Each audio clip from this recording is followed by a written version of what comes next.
করেছি, কিন্তু স্বাধীনতা এখনো রক্ষা হয়নি।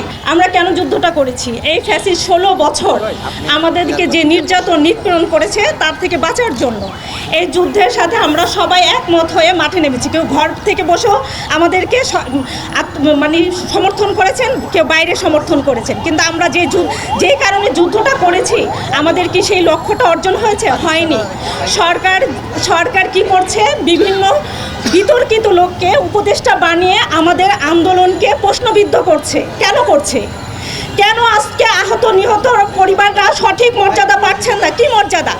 যারা আহত হয়েছেন তারা পঙ্গুত্ব বরণ করছেন, অন্ধত্ব বরণ করছেন, সেই দিকে কেন সরকারের দৃষ্টি নেই? অনেকের পা নেই, অনেকের চোখ নেই, অনেকের যে অঙ্গহানি হয়েছে সেদিকে পুনর্বাসনের কোনো ব্যবস্থা হচ্ছে না। শহীদ পরিবাররা যথাযথ আর্থিক সহযোগিতা পাচ্ছেন না। কেন? আমরা চাই এই সরকার সুষ্ঠুভাবে এই আহত এবং শহীদ পরিবারদের পুনর্বাসন করুক এবং ফ্যাসিস্ট যে উপদেষ্টাদের যারা ফ্যাসিস্ট তারা সমর্থন করে সেই উপদেষ্টাকে অপসারণ করুক।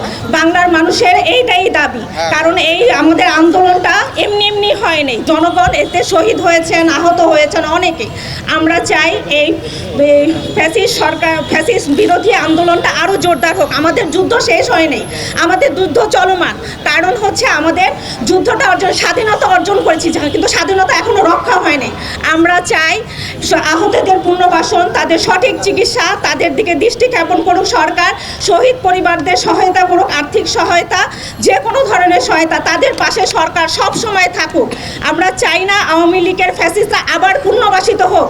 আমরা চাই একটি স্বাধীন রাষ্ট্র, স্বাধীনভাবে মতামত প্রকাশের স্বাধীনতা, স্বাধীনভাবে কথা বলার স্বাধীনতা, আমাদের শিক্ষার সুব্যবস্থা।